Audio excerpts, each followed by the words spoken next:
Ridiculous Crime is a production of iHeartRadio. Hey, Elizabeth Dutton. Zaron.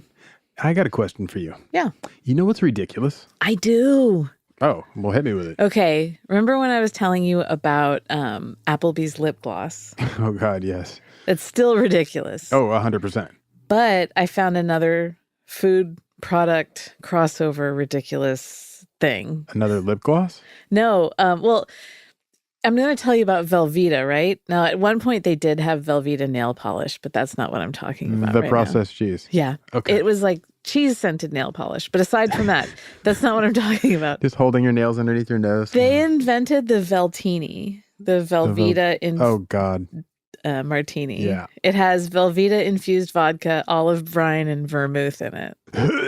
And it's garnished with a cheese drip and a cocktail pick of Velveeta stuffed olives and jumbo Velveeta shells and cheese. Don't you normally have to go to a doctor if you have cheese drip? Yes, you do. And it's very important. If you want to get one, you have to go to a BLT steakhouse, which is apparently some chain of steakhouses. Bacon, lettuce, tomato steakhouses. I guess. You have to order it in person in their happy hour, which they call their golden hour. So you can go, there's one Golden in shower hour. Stop. There's one in New York, one in DC, one in Charlotte, and then in Chicago. Right, I'm writing these down. What was But this, if you're Charlotte, not the middle one? Yeah, go to Charlotte. If you're not at any of those places, you can actually order an online kit from Goldbelly for $50. That the kit includes 2 martini glasses, a gold cocktail shaker, 2 Velveeta coasters, a jar of olives, cocktail picks, a box of Velveeta jumbo shells and cheese, Velveeta cheese sauce to infuse the vodka and rim glasses, and a Velveeta brick to stuff olives, and a Veltini recipe card. Historians take note. Right. This was when we took the turn. Yeah. So apparently it was, a lot of people lost it on Twitter and what have you. I but bet. Yeah. So that's ridiculous. I think Now, of. in all honesty, if somebody served you a Velveeta teeny, right, and they said, "Hey, Elizabeth, I made this for you," would you earnestly and honestly try it and say, let's see how this is? I would chug it and then go run in the road. It's one of those things you'd probably like smell, like you're in a chem lab and you waft the air towards your face first. Yeah. And then you're like, all right. And then you take a sip. And then I think that's the dividing line of humanity, of the people who are like, you know what, this is actually pretty good. And then the people who just start dry heaving. Look, I've always wanted to know what a chemical plant in Hackensack, New Jersey tasted like. Yeah. But a cheese martini.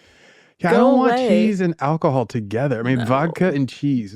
Maybe if it was solid cheese and I'm with like a if Russian. I'm like freezing to death in the Siberian forest, I'll eat cheese and drink vodka. That's your only consideration of a Velvetina? That's it. Or Velveeta teeny? Yeah. I'll put it in a go bag for an emergency. There you go. Rock out. So that's ridiculous. Oh, that's a good one. Yeah, thank you. I have one for you. Oh, you do? I don't know if it reaches the heights of a Velveeta teeny. Probably not.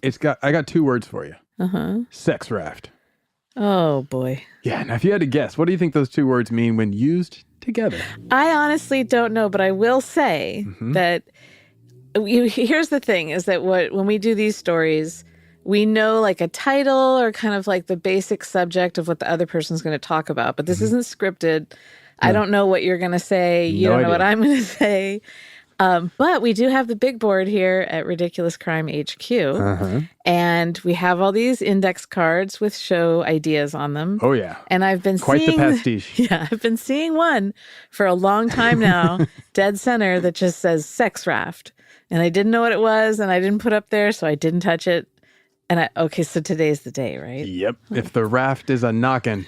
Oh, wait. If the raft is a rockin'. Is that how it goes? Sure. Either way, don't come a knockin'.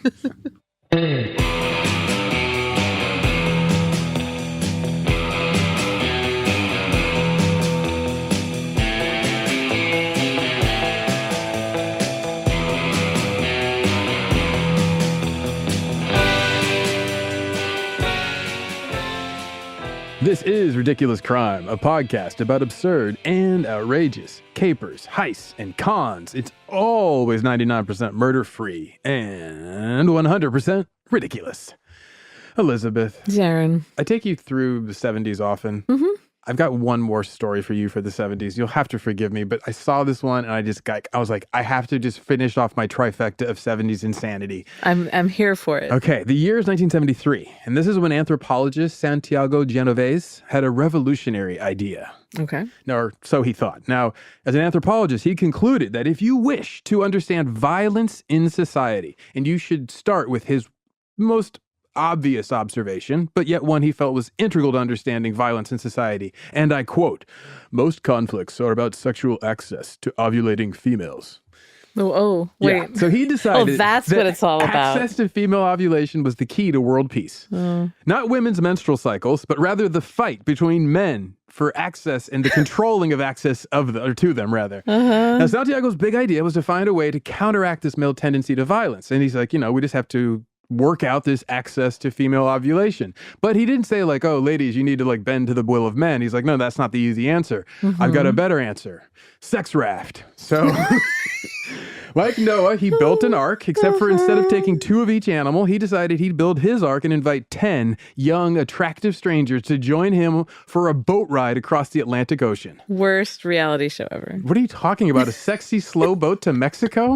For him and 10 sexy strangers? This sounds so bad. Go on. It's reality TV before they even ever thought of reality TV. Now, this anthropologist, he is a real, like, professor. He's in a university in Mexico. He has 20 years of experience in the field. He's not some fly-by-night grad student trying to make a name for himself. This is a guy who's thinking, this will be the answer for world peace. Like, he earnestly believes this. And he'd also already taken a scientific trip across the Atlantic before. This was where he got the idea. He's like, I can emulate that success. I could top that, right? Now, the Atlantic journey that he'd been on before was with Thor Heyerdahl. You familiar with Thor Heyerdahl? No. Kon-Tiki?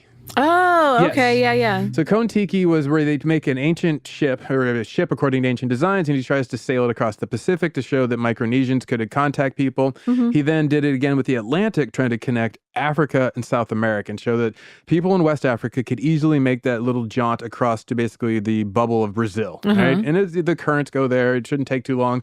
So he gets a crew of anthropologists and him, 7 dudes, and they set out in a boat made out of papyrus, and they go from the African coast in Morocco to South America. On day 54, the boat sinks in the Atlantic Ocean. Because they didn't have any ovulating women. Exactly. So they'd gone about 3,000 miles, right? So a year later, Thor and most of the same crew, they try again with a boat called Ra 2. The first one was Ra 1, that was Ra 2. They try this time, they use a boat made by the Aymara Indians of Lake Titicaca in South America, and their boat works. It makes it 57 days across the Atlantic, proving that with physical evidence that a transatlantic journey like this could have been undertaken by people of West Africa, possibly by people from South America going back, showing that they had the technologies, right? So based on this scientific success, Santiago, the anthropologist, is like, I'm going to take my own boat trip. And for his trip, he's like, I think, that whole thing of like, we had a sail, we had like paddles, that was making it too easy. I want a raft, no engine, no sails, no paddles, just a platform bobbing and floating across the Atlantic Ocean. What? And on board, I want a dozen or so young and attractive strangers with me. And by the way, we're going to film it all in 8mm. So what? He had cameras aboard too. So like I said, reality before TV, before there was reality TV. And there's no sail, no rudder. No oars, no paddles. They're just going to float on the current. It's just to take vibes. them between 60 to 90 days, between 90 days and 180 days, between basically 3 to 6 months. Okay. That's how long they just chart it. Now, Santiago understands that some people may think it's unethical for a 49-year-old professor to include himself on a transatlantic journey with a bunch of young, attractive strangers. But Santiago, he was ready for that. He was like, look, I see where you're coming. And it's not just about hookup culture, although he wouldn't have said that. He said, and I quote, "The most anti-ethical thing I know is the fact that a man dies every 20 seconds at the hand of another man in an act of violence. To discover and investigate these things, it is necessary to be more flexible concerning our concepts of what professional ethics are. The problem concerns our survival." So he's like, look, we got bigger fish to fry. Don't get on me because I got these 10, 12 sexy strangers with me on my boat. Don't let ethics get in the way of that. I'm trying to end world war. Don't sweat me. So, of course, things did not go well. Right. Otherwise, you would not be hearing about it here. Good point. So you may be wondering a few questions just right off the bat, I imagine. have so many questions. Like, for one, who paid for this sex raft? That's a great question. Right off the bat, that's the question I asked. And turns out it was the Mexican government. What? Mexican government paid for it. And they paid for it through a Mexican government-funded television network. Well, yes. I'm like, all I get to say is, what? Yeah, exactly. So it's a federally funded study, more federally funded science. Now, second question that pops to mind, why would a professor with a reputation of like his, he's got clout in the field, he's got 20 years experience, why would he risk all of that on sex raft? Because it's sex raft. I don't know. It sounds like maybe something happened and he went a little bit over the edge. Boom! Elizabeth. Spot on. Yay. Now, can you guess what happened that pushed him over the edge? Did he get a divorce? That's another good solid guess, but no. Is it like a midlife crisis type thing? Nope. I'll give you a hint. We're in the super crimey 70s. Was he on a plane that got skyjacked? Yes, he was on a plane that got skyjacked. Remember I told you in the 70s, Yes. they're all wild and criminal and folks were always hijacking planes?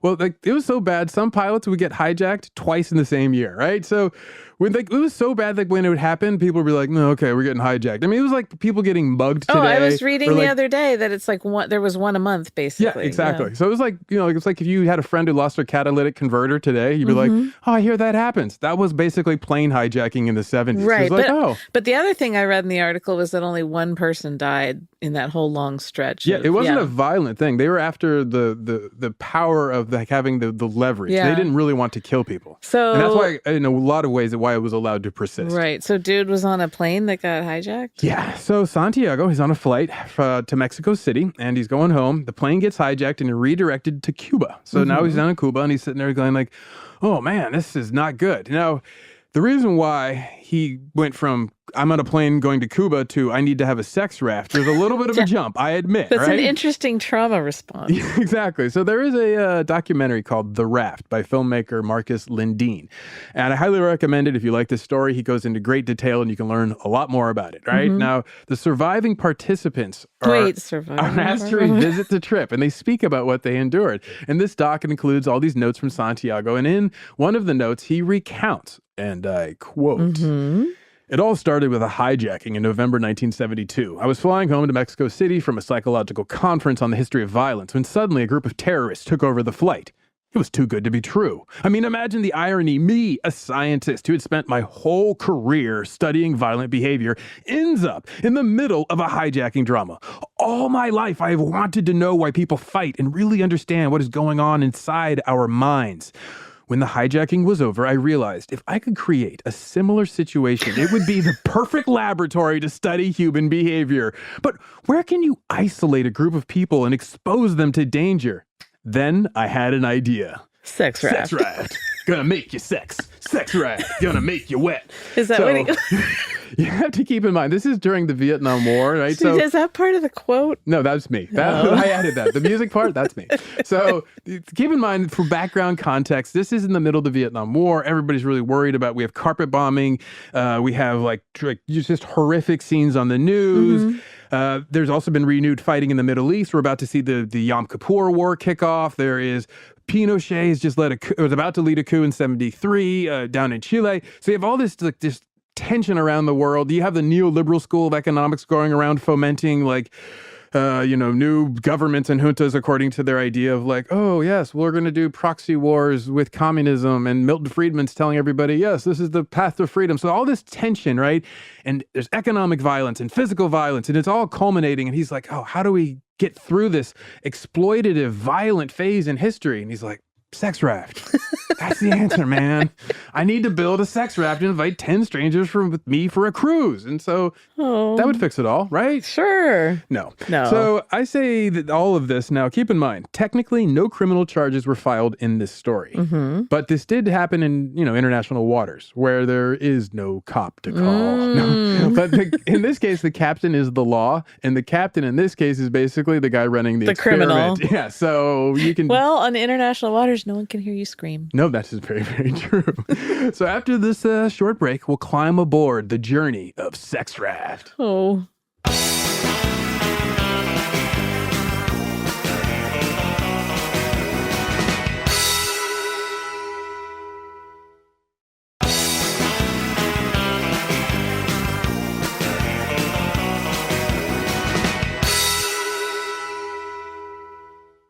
Okay, so it was the press who called this boat Sex Raft. Like Santiago was not going around going, "Hey guys, hop on my sex raft." I thought he had like a little flag that said Sex Raft on it. Just like two people like doing like a beast with two backs. Like that's the flag. Stop. I'm sorry. So Santiago, it sounds like something you'd see like on Lake Havasu. Someone with a homemade raft with a sign that says Sex Raft. And everyone's like, "Kids, don't look over it. No. And they're turning their boats. Hands over the eyes of the children. Yeah. Well, Santiago, he called his boat something far more demure and pastoral and lovely, something that you would probably like. It was Akali, which means home on the water. Okay. Right? It is nice. That's nice. So he decided to make this home on the water the opposite of how life is on the land. He, on his sex raft, would be in charge, but not really. He would make sure that women would be in charge. So he decided he would hire this Israeli woman as the ship's doctor. He hired this French woman as the ship's scuba diver. He basically wanted all the lowly tasks to go to the men and all the power positions to go to women. He just flipped it. How big is this raft? Oh, girl. About 21 feet by 36 feet. I'm like legitimately thinking like 6 by 8. Yeah, no, it's a little bit bigger. That's a lot of people. Yeah, no, it's a little bigger than that. But 21 by 36 feet is like two bedrooms. Big. Two big bedrooms put together, essentially. Just out, and there are no walls. There's a cabin on the center. So imagine a platform of like a flat like rectangle, 21 by 36. And then there's like a tough shed in the middle of it. Kind of like a tough shed, yeah. Like raised with sloped walls, and it has like a cabin area, and then there's a roof that you can also go on top. So it's kind of like two levels, but the roof is not very big. Okay. And then there's like a helmsman's area in the back where there's the tiller and where you're supposed to steer the boat, and because that's pretty much all they have. So they have did a rudder. They have like a very simple rudder. You told me they didn't. But they can't power it. You lied to me. They can't power the rudder. They can go back and forth if you want to like. They're just not going to. Okay, got it. Yeah, but it's just basically to help them steer out of the way of the shipping lanes, because if they get into the shipping lanes, the big super tankers will just crush them, and not then even they'll just be chum for the sharks. Thank you. I just needed that clarification. So Santiago, he has this dream. He's like, the women will run my sex raft. So he says, and I quote, "I wonder if having women in power will lead to less violence. Or more. Maybe men will become more frustrated when women are in charge and try to take over power." So he's like ginning up everything with like tension. And he just keeps setting up situation after situation in terms of his analysis that it's the women's fault. Either the women implication. The implication is always this is hinged on women, and if we can control women or negotiate women better. Yeah, you see right through the game. I do. But he has a certain machismo. He's from Mexico, so he has a little bit that Spanish language machismo where he's thinking about things, and you'll hear it later on in quotes. I'll tell you. He thinks of himself very much as a man, right? So women should be women. So there's this really hard dichotomy. He does not have like a spectrum of people before him. There are two types of people. Right. So anyway, the captain of his sex raft is a woman. Santiago travels to Sweden to personally meet Maria Bjornsson. So she's a professional Swedish sea captain, one of the first women to become a professional sea captain. Now, the idea initially sounds ludicrous to her. She is a legitimate professional sea captain. So she's like a raft with no power, no sails, nothing. You got 10 sexy strangers and you. Go on. Is there food on this boat? I love 10 sexy strangers and you. Yeah, always. Right? He's exempt from that. So this true descendant of Viking culture, she signs on for this adventure. She's like, you know what? She's like, I'm a mega babe. Yeah, everything says wrong. I'm doing it though. Oh boy. So for the rest of the crew, Santiago asks for volunteers. He's like, look, I got enough budget for this one. So he places ads in international newspapers all around the world, and his respondents, they see this ad, and here's the ad. I'll read it to you as if you were opening the newspaper in, New Delhi, and you're saying, oh, what is on the paper? Oh, what's this? I need a job. Expedition leader looks for volunteers to sail on a raft across the Atlantic. Duration 3 months. Males and females. Preferably married, but participation without spouse. Age 25 to 40. Write letter and details curriculum vitae to Box 0378A, The Times. Applications will be kept confidential. He wants them married, but they don't bring the spouse. Yes, because he wants more conflict. He wants them to be able to have something that's restricting their choices. This is so chaotic. Yes. Now, would you apply? No. So wait, and he didn't ask for a headshot?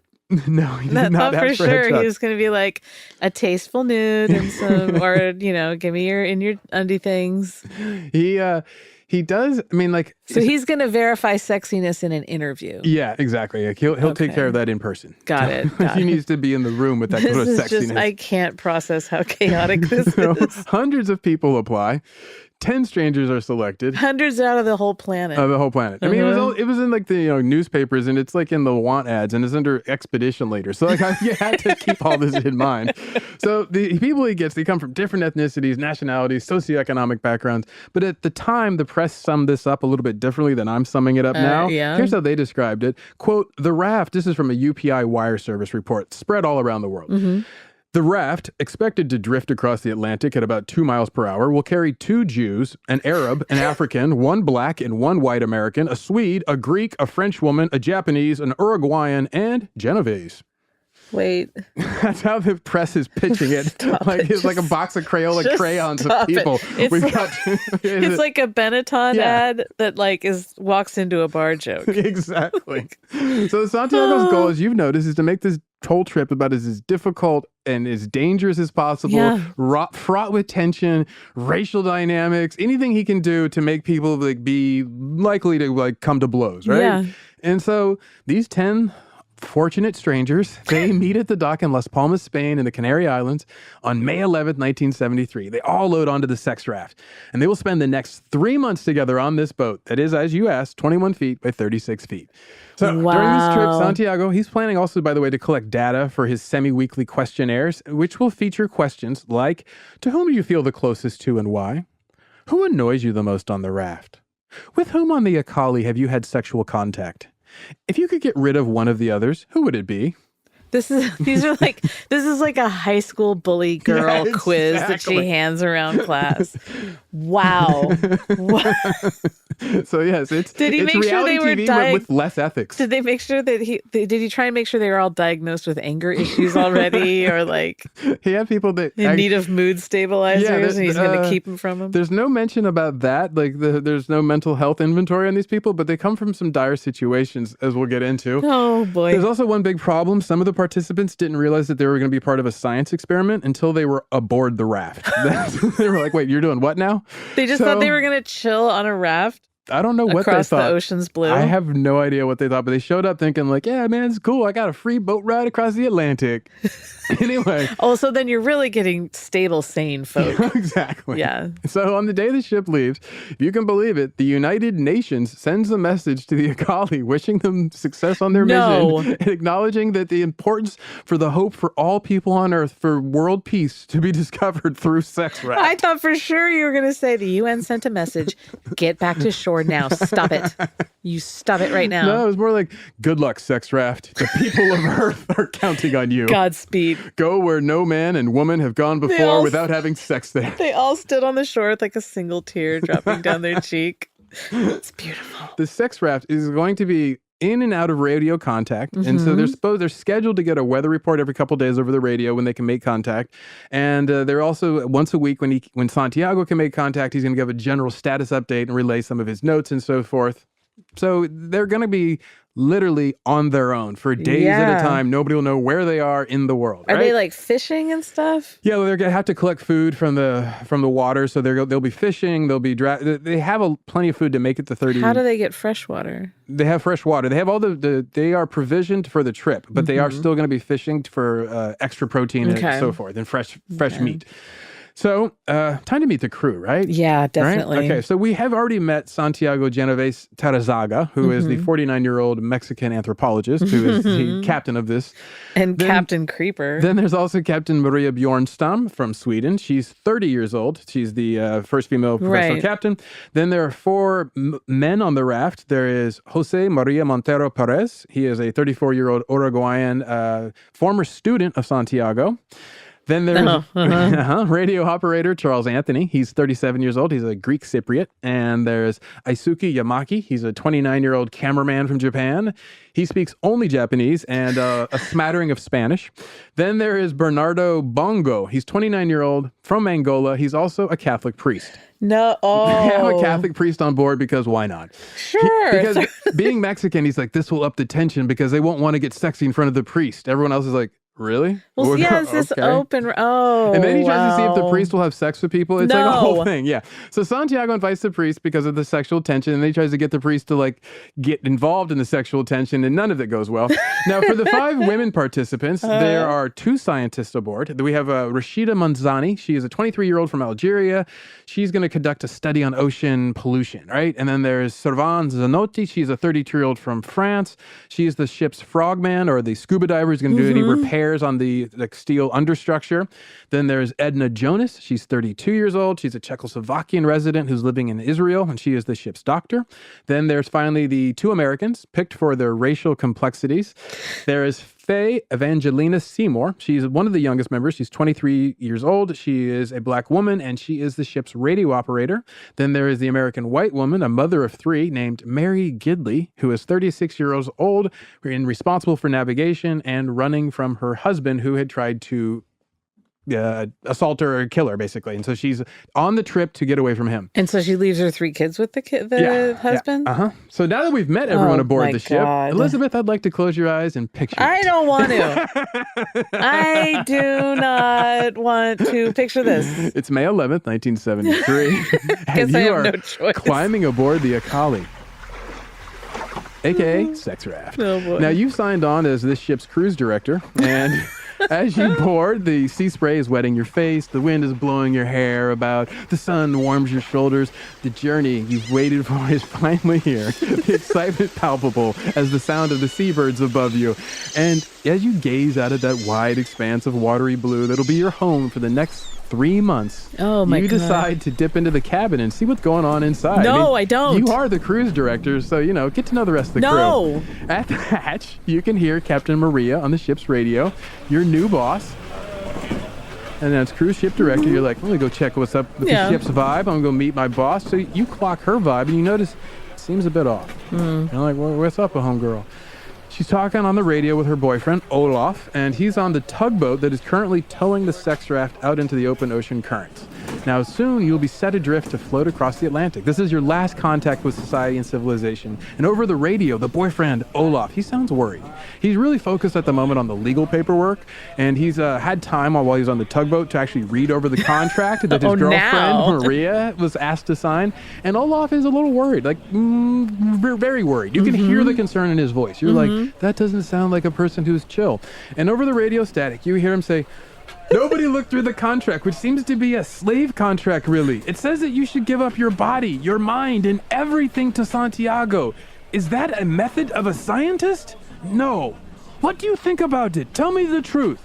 You watch, she grabs the radio and she responds to him, no, it wasn't written anything about mind. And you look at Maria, you're like, wow, she's cool as all hell, unflappable. I She's just am like, personally flipping through the contract that I just signed. Like, oh, no. mind and body. So she's over there suppressing this little rebellious smile. She knows something. It seems that she's down for the adventure. But Olaf, he's unswayed. He's just like freaking out. He's like, it was about the mind and about body. You should do whatever he wants to at any time. That means you, as captain, might get in trouble with him. And Captain Maria looks at you. She rolls her eyes and she's like, whatever. She presses the button on the radio and she's like, you know what I think about that paper? I didn't sign it. What? So Olaf asked her one last time, wait, do you want to stay on the raft then? She's like, and you're like, I don't know if I want to stay on the raft. I'm busy putting on the goggles and the snorkel. I'm getting ready to jump. So you're literally now you're waiting like on bated breath. We're waiting to see what she's going to say. And then you hear Captain Maria, she holds the button down on the radio and she says, I'm going to stay on the raft. And you're like, what? She wants to take the adventure. Meanwhile, you grab the radio from her. You're like, Olaf, swing that tugboat over here. I'm hopping off. And he does as told. He swings the tugboat over. Yes. You were able to hop off the sex raft. They throw the rope back over and the tugboat says, good luck. Yeah. And you and the tugboat go back to civilization as sex raft glides into the sea. Olaf and I lived happily ever after. 2 reasonable people. So you dodged that very, very sexy bullet. Oh, well, sorry. I have to wonder, why did you get off the raft? Because I'm not, You don't trust Santiago on the legal contract? No. You don't trust these 10 sexy strangers? Not a lick. Okay, well, then I'll just tell you what life is like on the sex raft without you. Okay, yeah, I'll hear about it. I'm not going to do it. Well, for one, he's got a lot of rules which is, whatever. It's a science experiment. There's going to be rules. Right, So okay. he insists that there's no reading. No reading of books. And nobody brought magazines, but no reading of books, right? Okay. So what they are allowed to do to entertain themselves for the endless hours aboard this sex raft is they are allowed to sing songs or to tell stories from their own lives. Oh, that sounds great. Yeah, right? So the idea is for people to get bored and then to either become annoyed and get violent or to find deeper parts of themselves. He got me there in 5 minutes. That's why I had to bounce out. You were off that boat so fast? I don't want to hear people singing and telling me their stupid stories. Oh, yeah. And also, by the way, in the first few days, people are just vomiting everywhere. They're getting seasick and just puking on each other. It's a horrible scene. People are heads over the side of the boat most of the first couple of days because these are not people who are used to the sea. No. Captain Maria Bornstrom, she's cool with it. Everyone else is yeah. They're all in their sexy bikinis, all sunburned and puking. No, thank you. And as I told you, they have to stay out of the shipping lanes. So that's their big fight, right? So they're worried about super tankers while they're floating along. So they're over their heads over the side. They're puking and looking for super tankers. Those are the first few days on Sex Raft, that right? Sounds great. Now for the bathroom, mind you, they have this little area where you can kind of I wondered about that, but I'm so gross. It's thought everyone would be... kind of the front, the prows of some boats, they'll have that little area where you can stand as a U. So they have that, but it's off the side of the raft. And it's just in that little U, they have a platform and you can sit on the platform and do your business. And then for menstruating women, they get a little worried about the sharks in the water because they're I'm just sitting up here at Bloody Target just dripping a trail for these people. Oh my God. So yeah, so the women, they have to do that 3 months. So that's 3 cycles they're going through at least, bare minimum. Yeah. Anyway, that was wait, so they're worried about... you know what? I don't want to hear it. Keep going. Now, you may be wondering, Zaron, but what about all the sex on the sex raft? No, I was not wondering that, Zaron. Are they hitting it, Zaron? Elizabeth, I'm glad you asked. Short answer, yes, they are hitting it. But where out in the open? Yes, but where do 1, 2, 3 people go to have sex on a sex raft? It's 21 feet by 36 feet, right? And they got 10 people with them at all times. So where do you go? Well, you can wait till nightfall.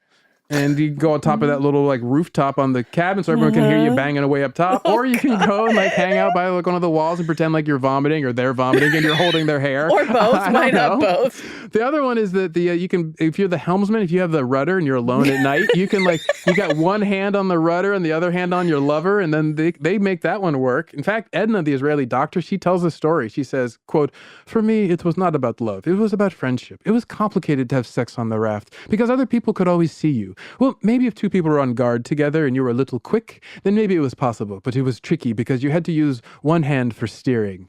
So she was out there hitting it while she was steering. On the old SS urinary tract infection. So, following all these sexy tropes of the day, the men all agreed that the French woman was the sexiest. And the women all agreed that the Uruguayan scientist, he was the hottest man aboard. So there was this consensus on who, if they were having sex, who they'd want to be knocking boots with, which made some problems as well. Right. So Santiago knows all of this because he's asked them, who would you want to sleep with on the questionnaire? So he's going to start poking at that, seeing if he can prime things to get things going. Now, meanwhile, as this raft is drifting across the sea, the captain begins to hate Santiago, just literally despise him, right? And this is not lost on Santiago. He records in his notes, and I quote, "Today, during dinner, Captain Maria asked me in front of the whole group what I really want to achieve with the experiment. Everyone got silent and waited for my answer. I told her that I want to find a way to create peace on Earth. She just rolled her eyes and looked away." Oh, yes. Yes. But he does also start to get what he wants because now violence is starting to rear its ugly head. Right. So this all happens when the folks on the raft, they pull something out of the ocean that changes who all of the humans are and in relationship to each other. The Kraken. After this little break, I'll tell you what they pulled from the sea and how this crazy sex raft journey comes to a wild culmination. Oh, boy.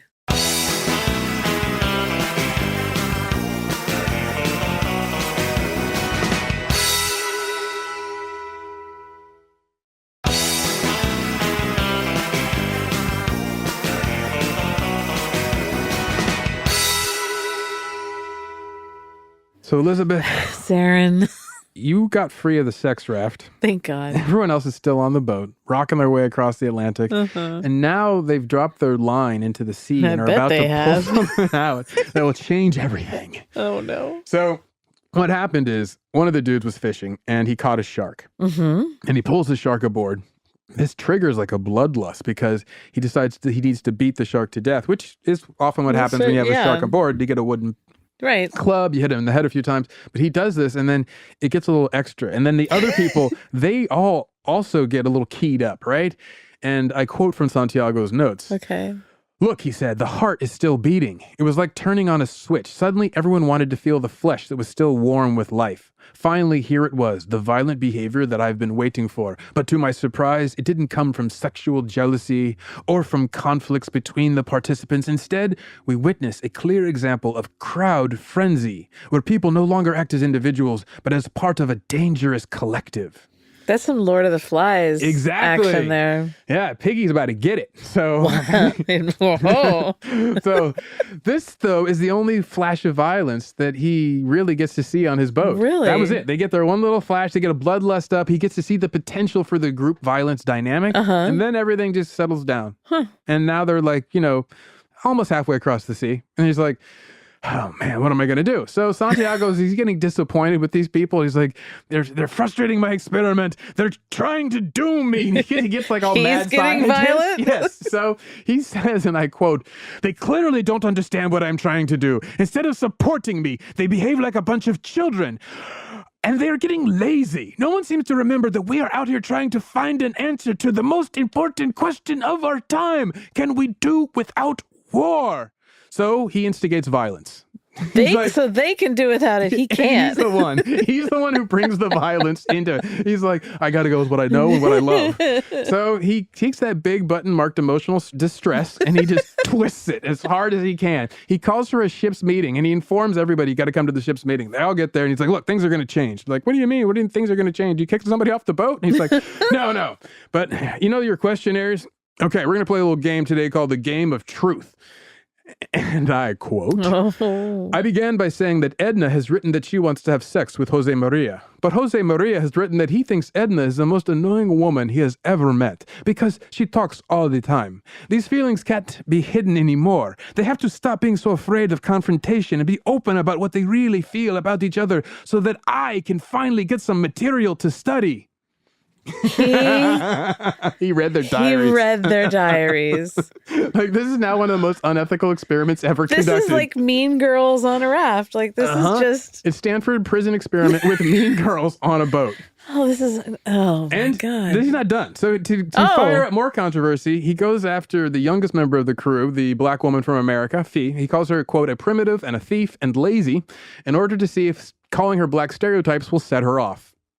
Did it work? No, of course not. She didn't go for that. She's like, man, you think that I'm from America. You need to try a little harder if that's all you're going to throw at me, right?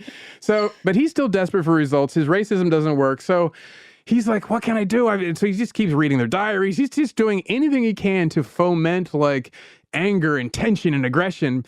Meanwhile, back in civilization, his colleagues have taken to the newspapers and they have denounced him as a total quack. And so they've written a letter and it's been published in the press around the world. And he eventually hears about this over the ship's radio. I was going to say, how? And a seagull comes and drops the newspaper. Oh, yeah, exactly, right? Like, So during the weekly call, he and mind you, anyone can hear the radio. So everybody else hears about this letter. Right. So they're all going to get the fact that he gets unmasked. So, and I quote from Santiago, one of the articles is a statement signed by some of my colleagues at the university where I've been working for over 20 years. They write that the publicity about the sex raft is bad for the reputation of the university. And from now on, they don't want to have anything to do with me or my expedition. Surprise. So he's risked it all for this. And he's become basically a failure in his career, a total, outcast, and also now he's the emotional dictator on a sex raft. So that's gonna look good on LinkedIn. Oh, totally. Now, around this point, the radio goes silent, and he didn't like break the radio. It just happened to go silent, right? So they end up getting lost, and they drift out of radio contact for 4 days. And so people start to wonder, did the sex raft sink somewhere in the Atlantic? Right. Planes are sent up into the sky to try to find sex raft. Multiple days pass. Finally, on July 18th, a search plane spots, hey, that's sex raft. So the crew is okay. The people wave. Everyone's like, yeah, we're still here, naked on ship. No, not really naked on ship. But they're safe, and they're about to enter the Caribbean Sea, right? Mm-hmm. And when I say they're safe, I mean in that moment, because right behind them is a hurricane that's forming in the warm waters of the Atlantic. Are you kidding me? Because Captain Maria knew about this. She's like, look, we're leaving too late. It's going to be in hurricane season. If we drift too long, if we get blown offshore, we could have... And she's like, don't worry. I'm from this area. So she's like, okay, I don't know. Anyway, Santiago, when he hears about this coming storm, he's stoked. He's totally thrilled. He's like, yes, this is what could be the necessary bit to push my experiment over the top. Pure survival, man versus nature, humanity versus the sea, Captain Ahab versus the great white whale. He sees it all, right? And he's just counting it all. Captain Maria, she's like, look, I'm taking the sex raft and I'm parking it in a Caribbean island, the closest one that we can get to. And he's like, no. And she's like, what are you talking about? No, I'm the captain. What's he going to do to her? Well, he says, and I quote from Santiago, if the group comes in contact with civilization, it will contaminate the experiment. We need to keep ourselves isolated and stay at sea. For the sake of science, we must continue, no matter what. And everyone else is like, no matter what is my life, mother. Right? So, I would just, if I'm the captain, I just say, I'm the captain now. And then I just... Captain, you will love Captain Maria. What are you going to do? All right, so I go and I park the boat. I beep, beep, beep, back in. Like everybody you want to off. fight about it, Santiago? Yeah, what are you going to do, dude? So Captain Maria, she's got these 10 people counting on her. This is exactly what her boyfriend Olaf warned her about. She was thinking about sex. Now he's like, oh, man, my life, right? So he's like... But now I'm with Olaf. Exactly. You're cool. You and Olaf are starting your new life together. Exactly. It's both beautiful. of you are like being like... Logistical. Logistical and safe. Reading all the fine print. You're right. They're working on that. It's creating that Higg Swedish life. Exactly. All coziness. So their lives are in the hands of Captain Maria, right? And she's like, okay... I understand what I have to do. Now, Santiago, he, as I said earlier, he's like, no, emphatically, no. And so I quote once again from Santiago, Maria said she can't take that responsibility as a captain. I told her, in that case, she is no longer the captain of the raft. From now on, I am the captain. So you were close on who said I am the captain. Real close. But this is the point of the story where the feces hits the fan, right? So the science experiment is totally off the rails. The sex raft is about to lose all of their lives to a hurricane. So what do? They batten down the hatches. They seal up the sex raft as best they can. Now keep in mind, they are on a metal square in the middle of a hurricane. Yes. So... important to Santiago, most important, and more important than anyone's lives on the thing is his notes and the camera equipment recording the experiment. So he gets those all put in plastic bags, and then he's like, okay, now we are good. Lock the doors on the raft. So are there pictures of this raft? Yeah, there are pictures of the raft. Okay. I'll put them up. Yeah. Thank you, because I need to see these things. Because in case this raft sinks, he wants his experiment to live on because of the answers of world peace, right? So the hurricane is about to hit sex raft. The skies are growing dark. The rains have come. The seas have begun to pitch and roll. The storm strikes. And they all sit there in silence, wondering what's going to come of the rest of their tiny little lives on this vast, vast ocean. Locked in a metal box with a madman. And the hurricane, luckily, passes over them. They don't get the eye of the storm. They get the backside of the winds. And right. You know, coming from the south, the backside is not terrible. Yeah, on sex raft, the backside is not terrible. Dangerous. So Santiago, why do you set these things up? Okay. Because I like you. Thank you. Santiago records in his notes that, quote, the hurricane must have changed directions and only brushed us by the tail. I looked at Maria, but she did not look back. So Maria still does not giving him a moment's notice. Now, at this point, Santiago's mutiny is officially changed everything because the crisis he had hoped for, all the dreams of violence and aggression had come to pass, and he's the source of all the dreams of aggression and violence. He becomes the crew's whole focus of their ultra-violent fantasies, and they're sitting there, and they've decided that Santiago is a threat to them. In the words of a Tom Clancy novel, he is a clear and present danger.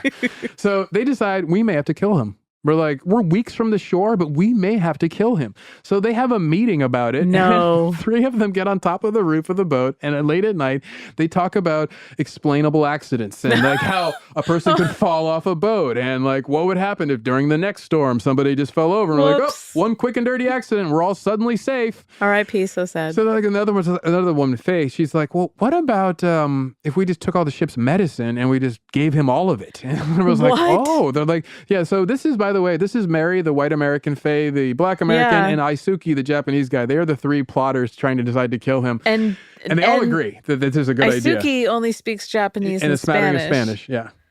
So they're doing like hand gestures of like kill. Where she's like hot shot. See, like exactly. This. Yeah. Take the needle in the arm.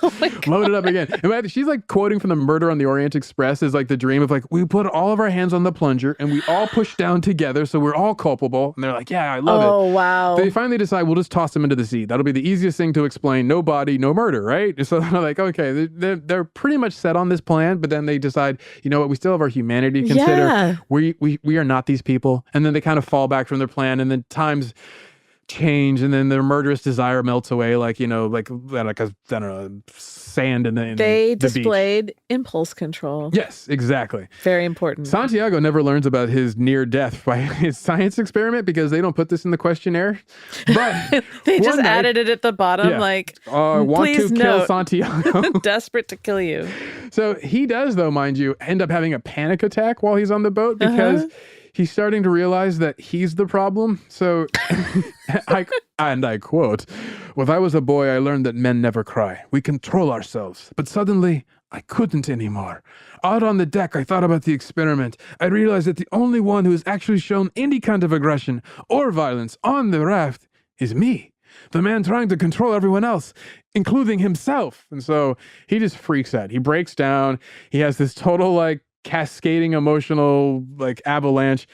And at the same time, they find out at night, around the same time, they've accidentally drifted into the shipping lane. And so while he's having his crisis, they see that a super tanker is headed right at them. And so it's the middle of the dark of night. I got a super tanker that can't see them, and their captain, who is self-declared, is having an emotional crisis. He should have been working through this stuff back home. But instead, he draws all these people. Okay, keep going. His 10 sexy strangers. He's making me get angry, and I'm not an angry person. So what do you think he does in the face of this emergency?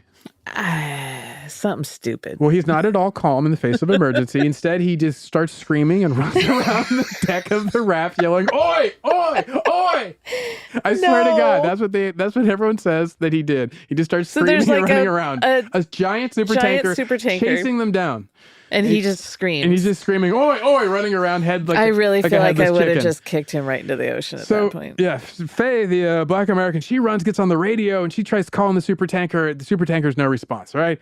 Captain Maria steps in. She's like, all right. She, at the time, she's totally implacably calm. Just the exact opposite of Santiago. She tells the crew, get some road flares. They start waving road flares over their heads. The super tanker sees the road flares and goes into evasive actions, barely misses them, basically pushes them off in the wake of its giant... Which is huge, yeah. Exactly, but they live. So she's the hero.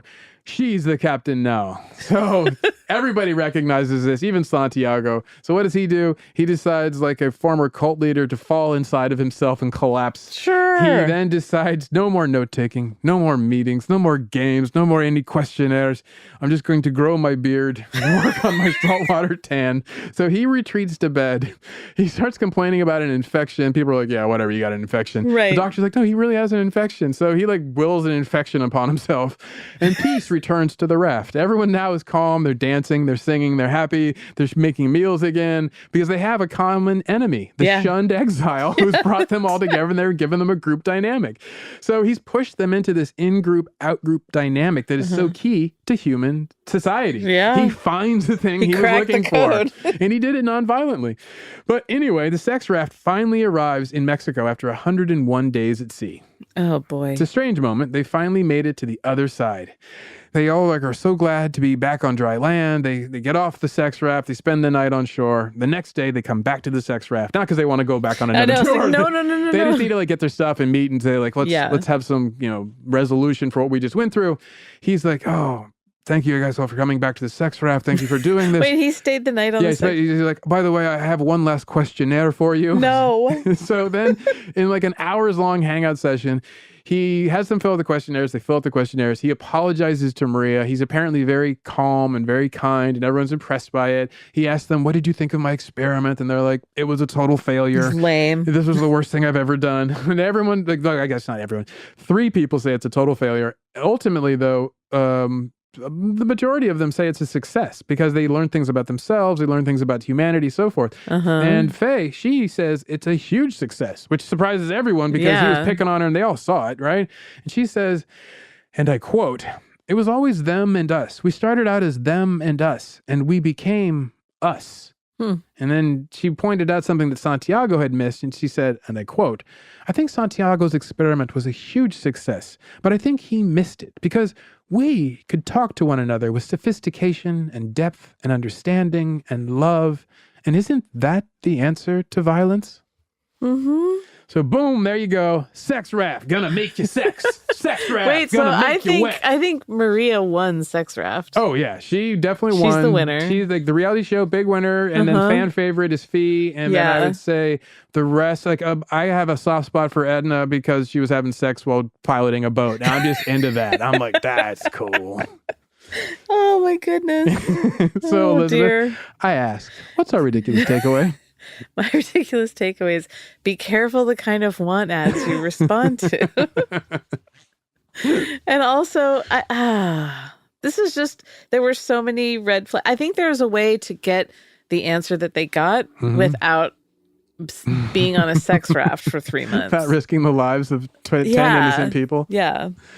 Yeah, I think the thing I was thinking about when I was reading all these different stories and reading all the newspaper accounts is that it was so obvious on the face of it, both that it would fail, and two, that no lessons would be learned because people would just be hung up on the sex raft part of it. They wouldn't ever really go like, oh, what did you learn? What did you find? Tell us about your observations. Some people would buy the book, but they would not be buying the book because they wanted to read his science. They wanted to read the drama, the emotion, the sex.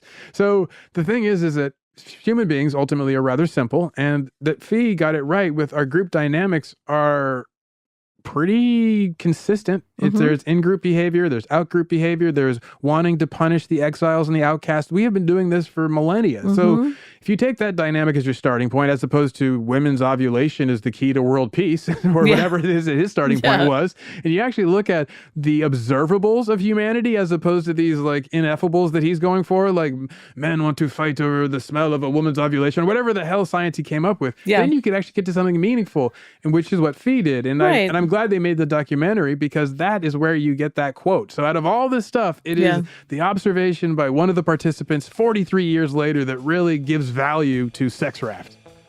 A lot of value in the Sex Raft.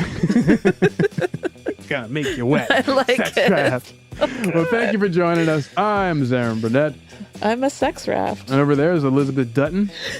Sex Raft. You can find us online at Ridiculous Crime on both Twitter and Instagram. You got a tip for us about a ridiculous crime you'd like to hear about? Let us know about it. You want to confess to ridiculous crime? Hit us up. Email us at ridiculouscrime@gmail.com. Thanks for listening.